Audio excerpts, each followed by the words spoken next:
नमस्कार मंडळी, चला तर आज आपण बनवणार आहोत डाळ ढोकळी। त्यासाठी तुरीची आणि मुगाची डाळ घेतलेली आहे।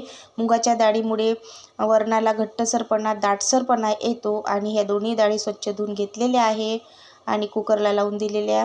कुकरला 5 शिट्टी झालेली आहे। डाळ आपली चांगली शिजलेली आहे आणि तेल टाकलेलं आहे 2 माप। त्यामध्ये फोडणीसाठी थोडं हिंग टाकून द्यायचं, जिरं मोहरी टाकलेली आणि हिरवी मिरची कट करून टाकलेली, अद्रक लसूणची पेस्ट टाकून द्यायची आणि छान अशी अद्रक लसूणची पेस्ट होऊ द्यायची आणि त्यानंतर आपल्याला त्यामध्ये कांदा टाकून घ्यायचा आहे आणि हा कांदा टाकलेला आणि छान ब्राउनिश असा कांदा आणि अद्रक लसूणची पेस्ट होऊ द्यायची आणि ही पहा शेंगदाणे त्यामध्ये थोडे टाकलेले आणि टोमॅटो कट करून फोडणीमध्ये टाकून द्यायचा आणि मऊसूद असा टोमॅटो शिजू द्यायचा।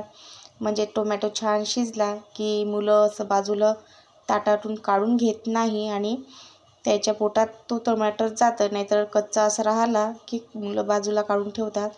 थोडी वाफ येऊ द्यायची आणि वाफ आली की टोमॅटो चांगलं शिजून येते आणि त्यानंतर त्यामध्ये कोरडे मसाले, हळद, मीठ, तिखट आणि मसाला टाकून घ्यायचा आणि छान असं पुन्हा एक वाफ येऊ द्यायची मंद आचेवरच। आणि ही पहा छान अशी वाफ आलेली आहे आणि झाकण काढत आहे। फोडणी छान तयार झाली। अशीच फोडणी कोणत्याही भाजीला करायची। तेल सुटेपर्यंत फोडणी शिजू द्यायची। त्यामध्ये थोडे कढीपत्ता टाकलेला आहे आणि छान अशी आपली फोडणी तयार आहे। कुकरमधली डाळ त्यामध्ये टाकून द्यायची आणि पहा कुकरची डाळ टाकून दिलेली आहे फोडणीमध्ये। त्या कुकरमध्ये पाणी घेऊन डाळीमध्ये आपल्याला आवश्यक तेवढे पाणी टाकायचे आणि हे पहा पाणी टाकत आहे।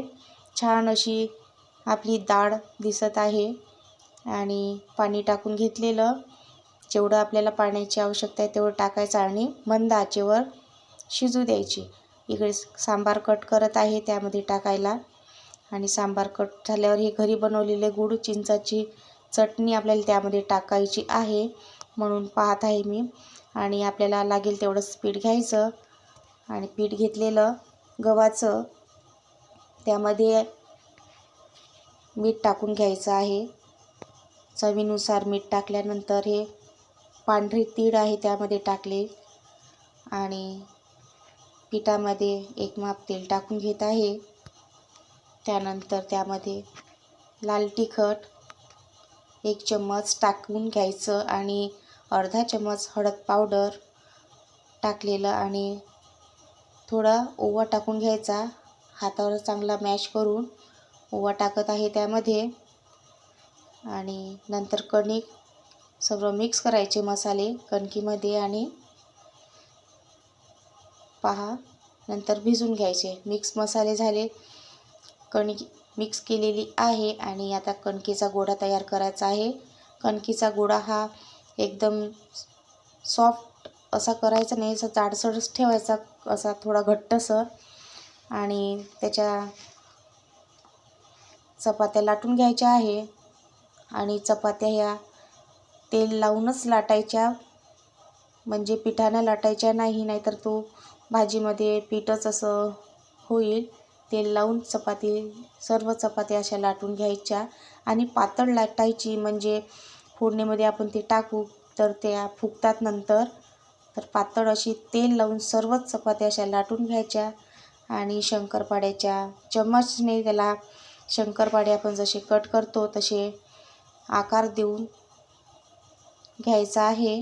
पहा शंकरपाड्याच्या चम्मचनं असे छान पातळ चपातीचे असे छोटे छोटे तुकडे करून घ्यायचे आणि इकडे कट करून झालेले आहे आपले शंकरपाडे डाळ ढोकळी।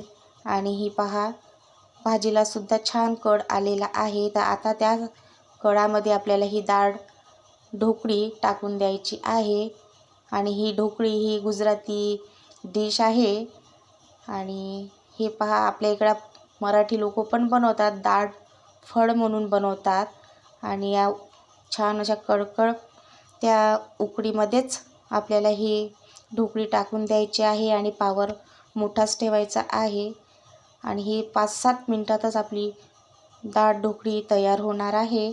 आणि ही पहा छान अशी झालेली, वाफ आलेली. आता झाकून ठेवून देऊ आपण त्याला 5 मिनटं आणि नंतर प्लेटमध्ये सर्व करून घेऊया.